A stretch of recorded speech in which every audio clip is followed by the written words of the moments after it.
Thank you very much. Welcome to the Anne Arundel County Delegation. This is a voting session on Senate Bill 655 and Senate Bill 1047. For the record, I'm here with Vice Chair Dana Jones, and we do have quorum. We do have one committee that is still in bill hearings, so we are going to start the discussion on these bills.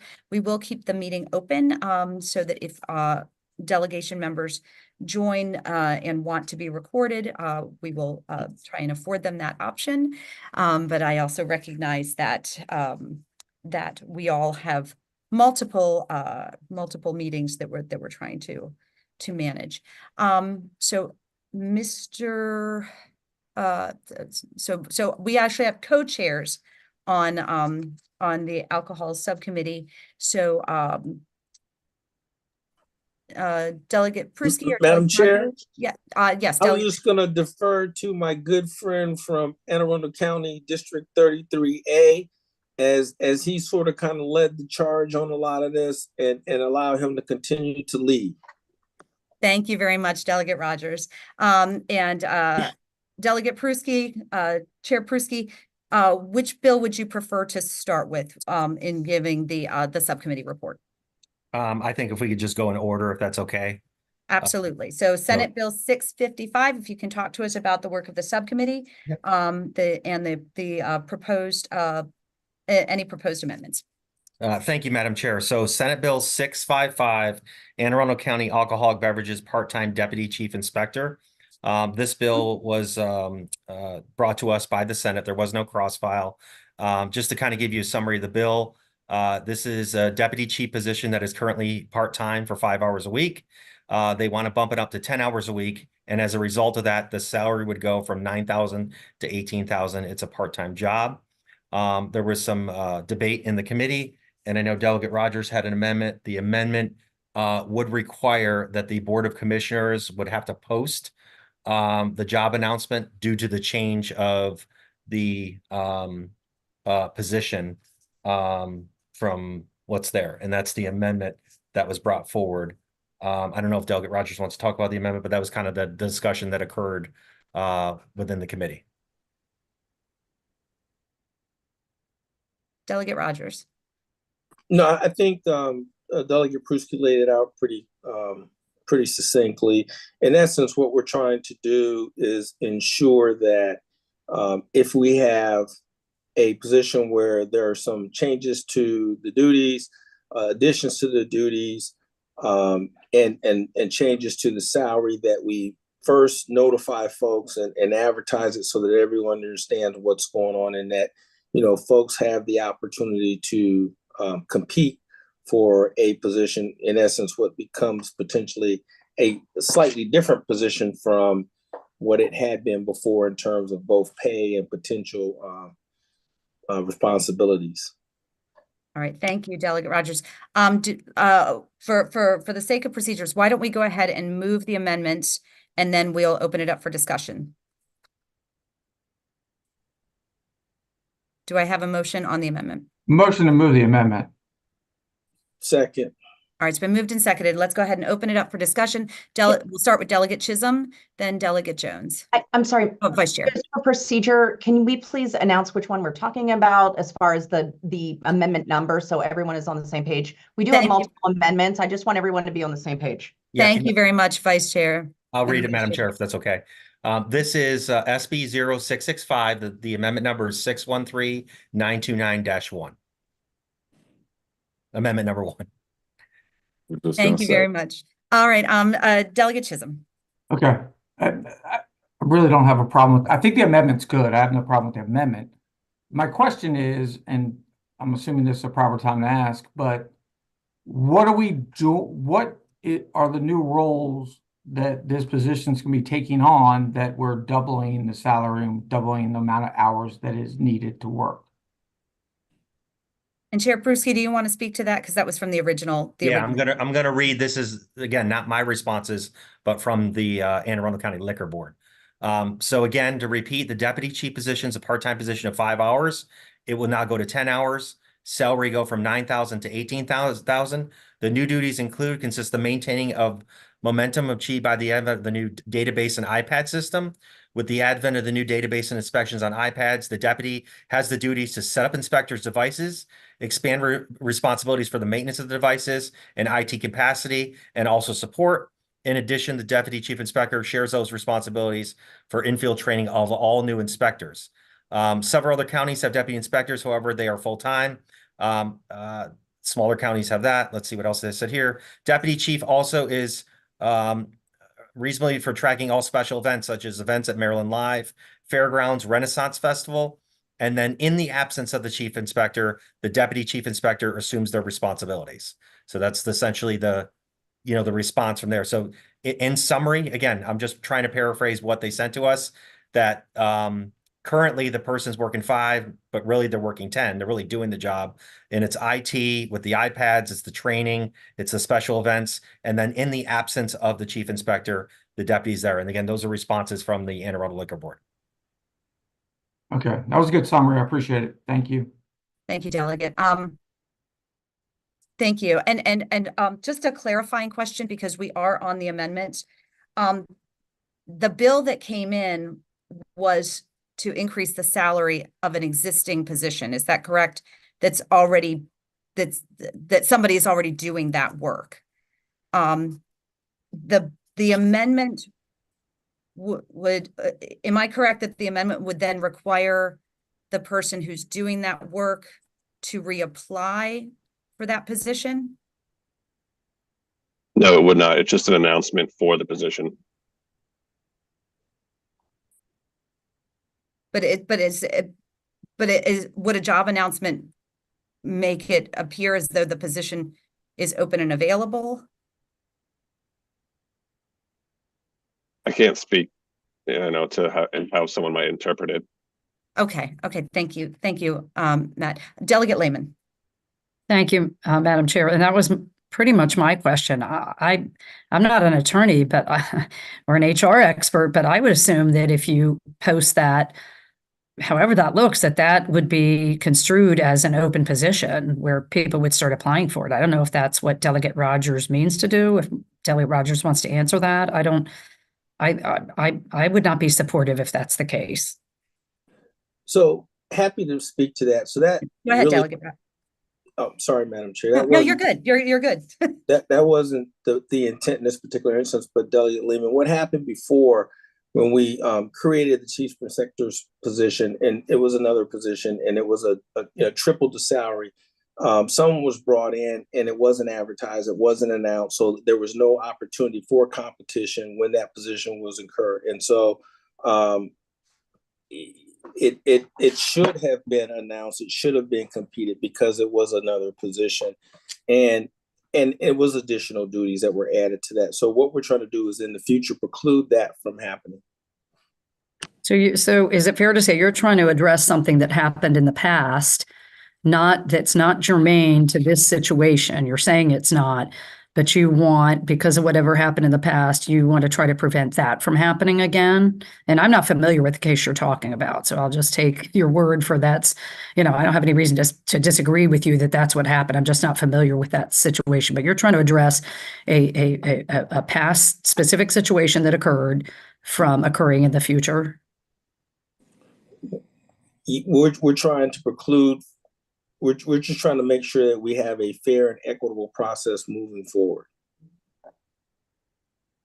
Okay. And does it specify, because I haven't seen your amendment, does it specify like when it applies in terms of like how much a salary is going up, or how many, whether the hours are doubling, going from part-time to full-time? Does it have some, more specific language about when it would apply, or?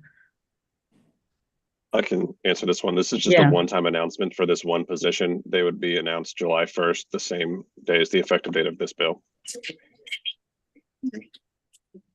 Okay, so it is for this position that we're talking about, that it is. Okay. Right, so as I understand it, the job announcement requirement would go into effect at the same time that the pay increase would go into effect. Is that correct? Yes. Okay. For this specific position we've been talking about. For this specific position, for the deputy chief Deputy Chief Inspector. Okay, but then, so the last part of the question, I know other people have their hands up, is then going forward, it would continue to be the practice in other similar situations, or you're just trying to do this one time? I'm not understanding that. Is this for me or the? Well, whoever, I Delegate think Rogers, this Mr. is- Carpenter, This is for you, Mr. Carpenter, because as it pertains to this amendment. In this amendment, it's just a one-time requirement. It's not codified. It won't continue again. It's just a one-time job announcement.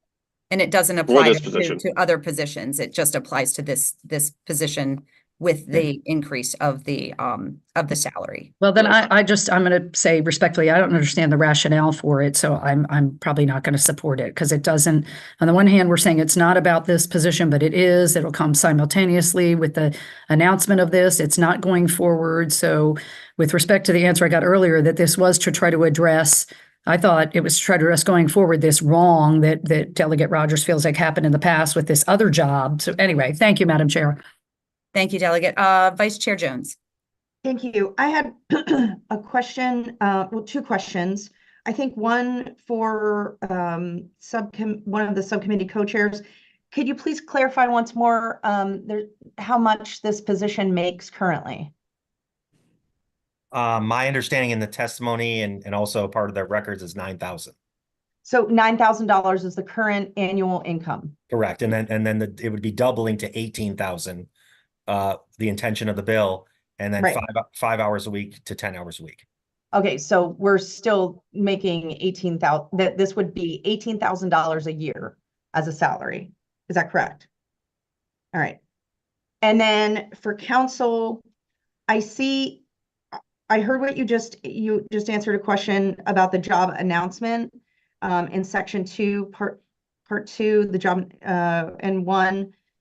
Does the current person have to reapply, or does the current person get dismissed? That's not in the amendment. It's not addressed at all. It's just a job announcement. It doesn't change anything for that person who's in the position at this time. So there would be a job announcement and people would think that there is a job opening, but there would be someone already in the job? It's possible. Thank you. Thank you, Madam Vice Chair. And just but before I call in Delegate Kipke and Delegate Pena-Melnick, I just want to say that we do recognize that there has been a historic challenge with equity and with postings of these jobs and making sure that the public was made aware that they were available.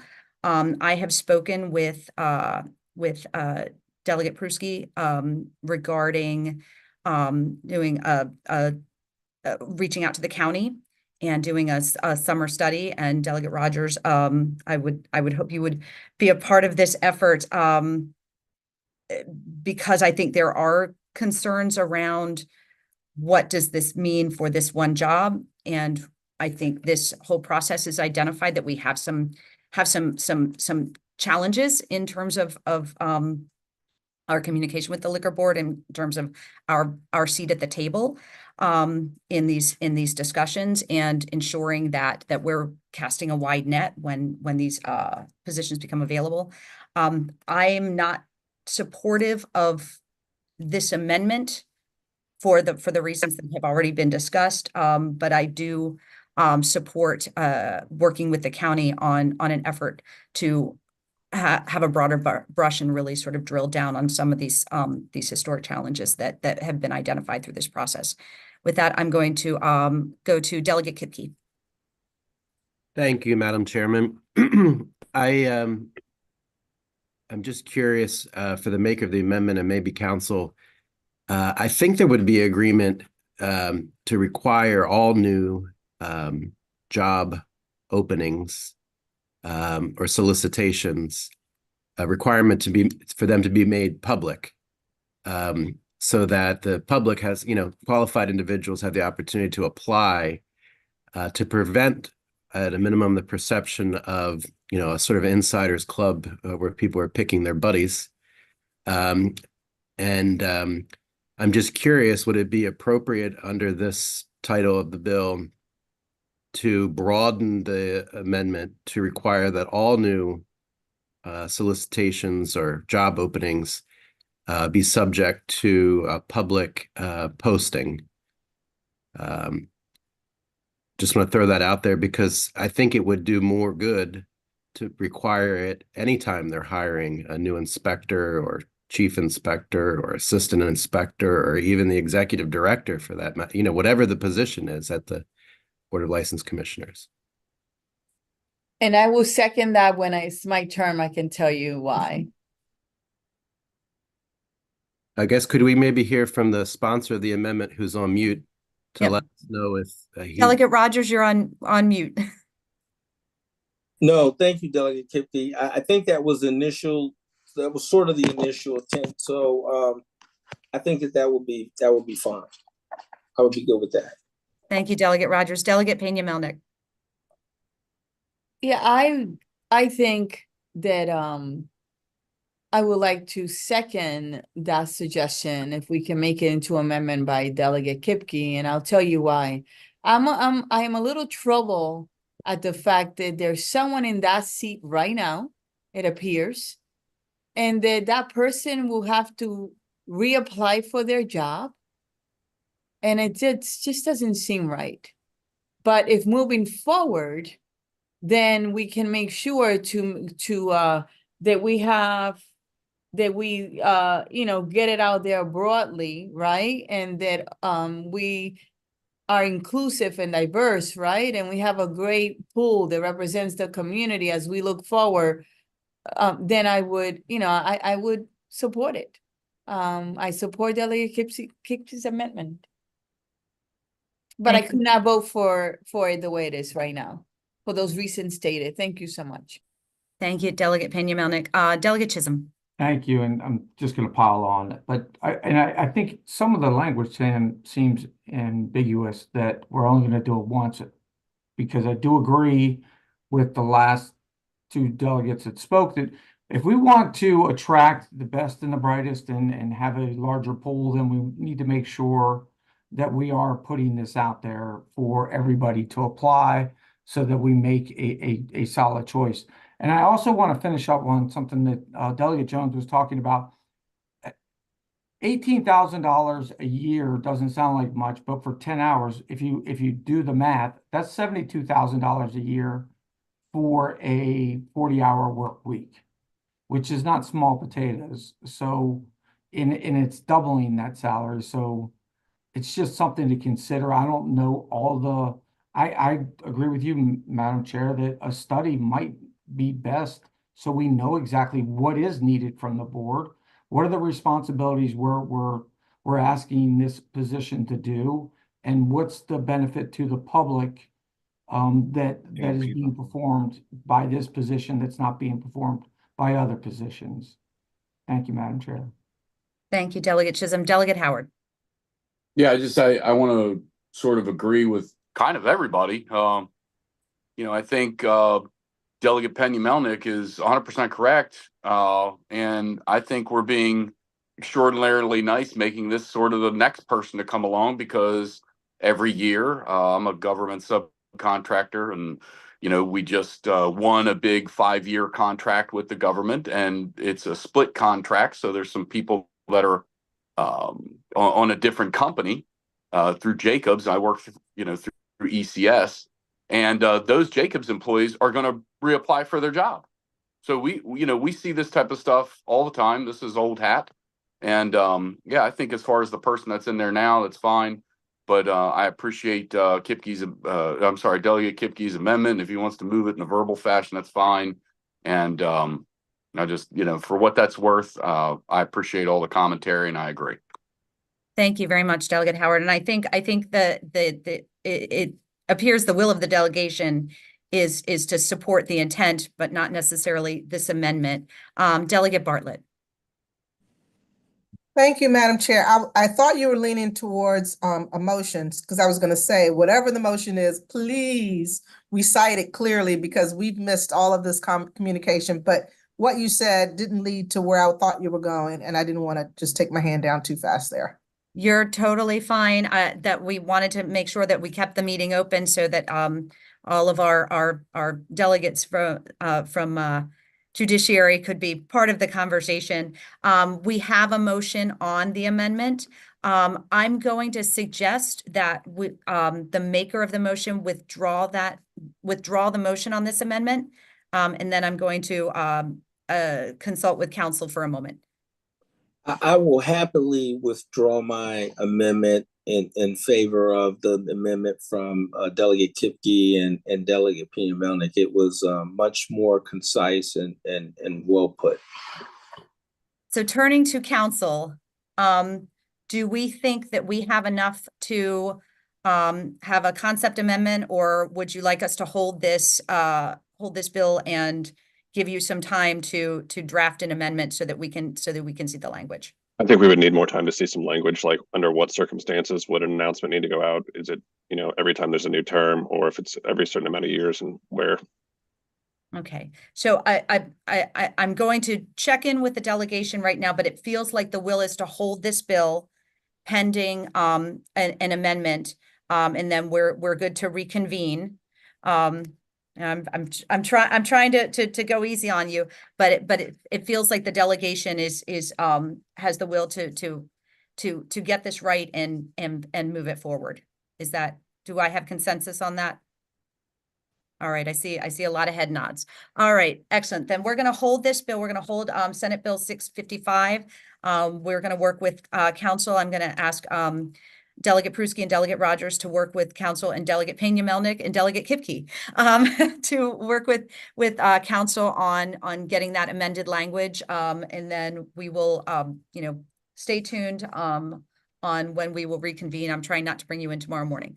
But we're going to move to Senate Bill 1047. Chair Pruski, if you can walk us through the bill and the proposed amendments. And Madam Chair, if you don't mind, just because we have the whole delegation here for the record, Senate Bill 1046 was held. That was the license fee, because we were waiting for information from the liquor board.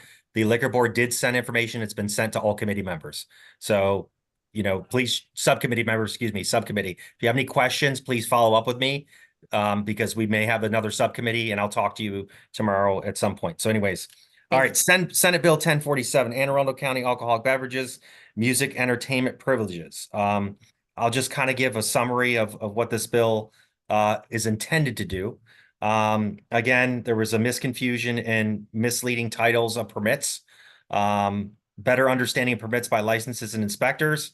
It's to update and clearly define the titles of entertainment permits. Right now, all entertainment permits are required to obtain approval from Office of Planning and Zoning. As it stands now, that would not change.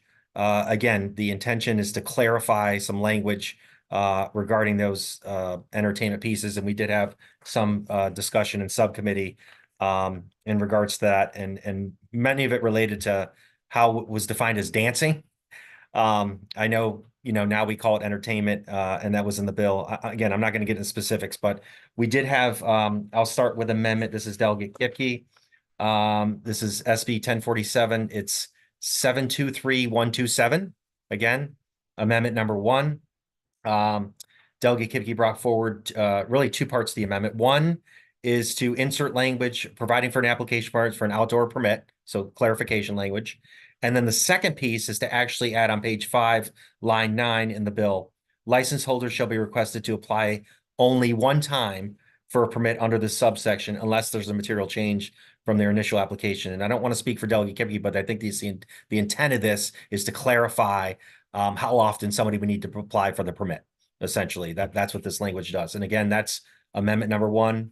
And I'm sure that the sponsor, if you want to add anything, but that's amendment number 1. Delegate Kipke, do you want to add on to what the good chair spoke to? What I'm trying to do is there have been instances in recent incidences where people have complained to me and to some other members of the delegation where they have applied, I think by December, for the following year to have their permit for outdoor service. And they don't receive back their permit in timely enough fashion that in those early, or I guess you could say late winter days or early spring days when it's warm outside, think of St. Patrick's Day, for example. It's where one of the complaints originated from. They were actually fined for allowing people to eat outside. And, it's the same patio year over year. And that's why I put in the language material, substantially the same form in the wording of the amendment. So my goal is to reduce redundancy, maybe have less administrative work for the Board of License Commissioners. And when I ran this through DLS, who there was a little confusion about it, but they tell me that this is the best place to do it. Thank you, Delegate. And I see a hand from Delegate Bartlett. Thank you. Thank you, Madam Chair. So my question is to Delegate Kipke. Apply only one time during what time period? The entire expanse of the license? Forever? That might Yes. be a question for council too, because it speaks to this subsection. Mr. Carpenter? Yes, sorry, I was trying to find the unmute button. Yes, so it's each, rather than reapplying every single time there's a material change, it would just be one application, unless there is a material change. And that was the intent of the bill sponsor, is that correct? Or the amendment sponsor? Yes. Thank you. Does that answer your question, Delegate Bartlett? It answers my question and it leads me to two more questions, if I may. Okay, so what is, and I know I could find this, but I'll probably lose you. I won't be able to see you. What is the cost of this license as it stands now? I'm told it's $300. All right. And what does the liquor board do? Doesn't the liquor board use those types of funds as part of their operating costs? That is correct. I will tell you that I emailed the liquor board this amendment, and none of us have heard from them. I did say that the restaurants aren't complaining about the $300. What they're complaining about is being fined for allowing people to sit out on a patio. They were allowed to sit out on the year before and haven't already applied and wait, so but I'm not opposed to them for there to be language that says, that you can continue to use it until you hear from the liquor board. I'm sure there's language that could be added that they could still snatch up that $300. I'm not opposed. I'm not opposed to that. Okay, so I was thinking actually in lines of if you would be not opposed to that, perhaps we said within a 3-year, 5-year, something, put some kind of finite period on it. And then that way it would be back on the onus of on the restaurant so that it would expire, 3 years, something like that. But anyway, would that be something that you might consider as a friendly amendment? I would, however, a different approach. So they still may run into that situation in year 3 where they're waiting on that permit to be issued and there's an early warm day and they're not allowed to use the patio. We could figure out some wordsmithing where if there's no material change, they're allowed to use it unless they hear otherwise from the liquor board. So you still have to apply annually, pay your money annually. They say they're fine with doing that.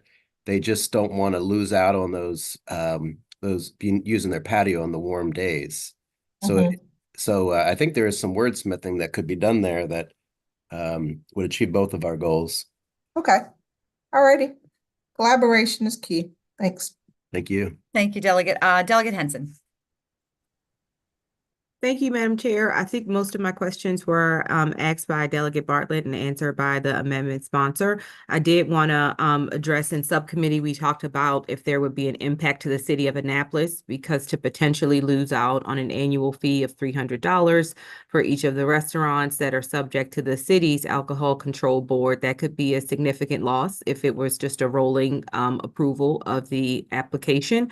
And I did clarify with Mr. Carpenter, our counsel, that this bill is specific to Anne Arundel County only and would not have any impact on the city of Annapolis. Thank you.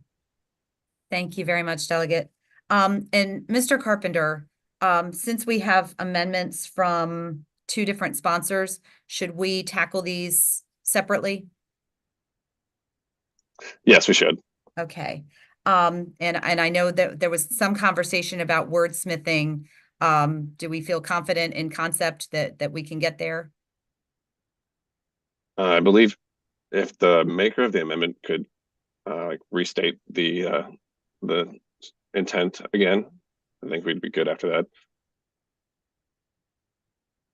The intent is they apply annually, just like they always have, pay their permit application fee. However, if it is a renewal or a reapplication, if nothing has, if there have been no material changes, they can continue to use their outdoor space, which in the same manner it was approved previously, unless they hear from the, you know, that they're receiving other communication from the liquor board. So the no news is good news amendment. I like it. And Delegate Kipke, would you like to make a motion on your amendment? Sure, I would love to move that very collaborative bipartisan amendment. Thank you. Second.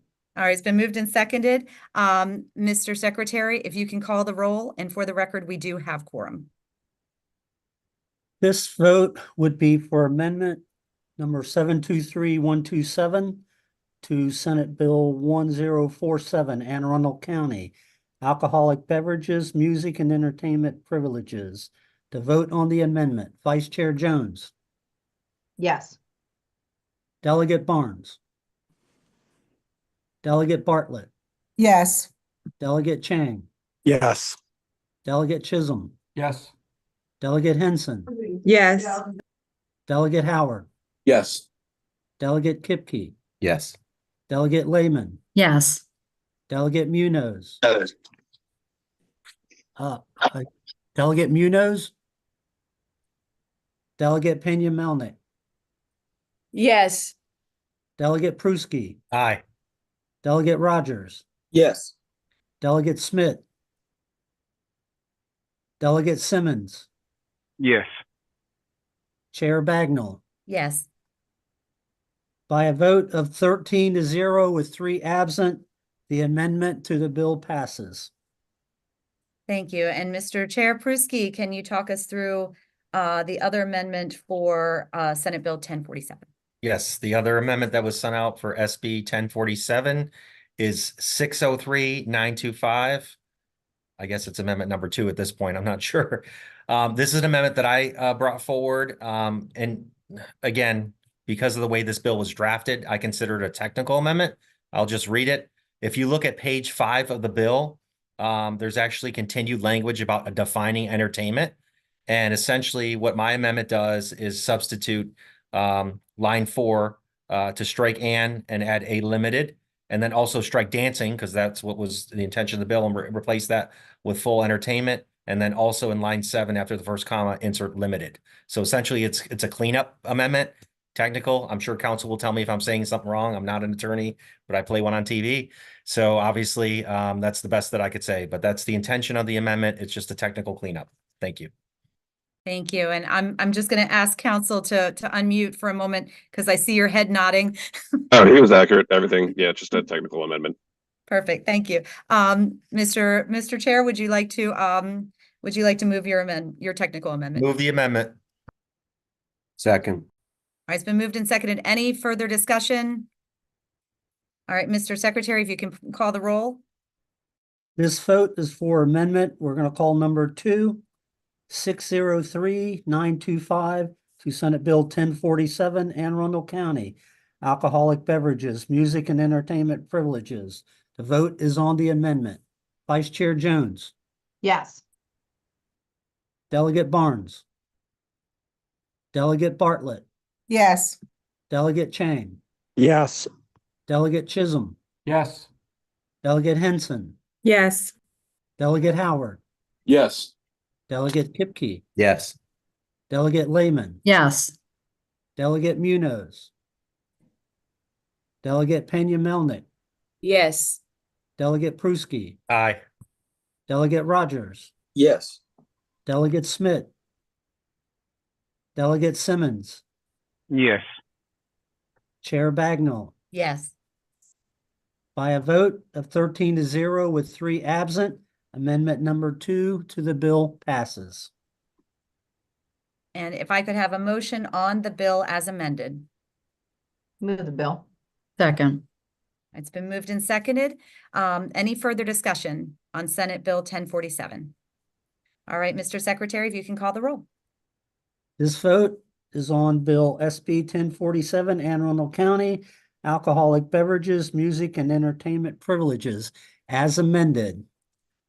Vice Chair Jones, Yes. Delegate Barnes, Delegate Bartlett, Yes. Delegate Chang, Yes. Delegate Chisholm, Yes. Delegate Henson, Yes. Delegate Howard, Yes. Delegate Kipke, Yes. Delegate Lehman, Yes. Delegate Munoz, Delegate Pena Melnick, Yes. Delegate Pruski, Aye. Delegate Rogers, Yes. Delegate Smith, Delegate Simmons, Yes. Chair Bagnall. Yes. Chair Bagnall, your vote? Yes. Okay. By a vote of 13-0 with 3 absent, SB 1047 as amended passes. Thank you, everyone. This concludes the work before us today. I just want to thank the subcommittee once again for your very thorough work on this, and to our committee council. Stay tuned. We will have an update on Senate Bill 655, and enjoy a little bit of a lie-in tomorrow morning. We will not be meeting for delegation. But stay tuned and just check your email as we have updates on the remaining work before us. Thank you, everyone. If I can have a motion to adjourn. Motion to adjourn. Second. Second.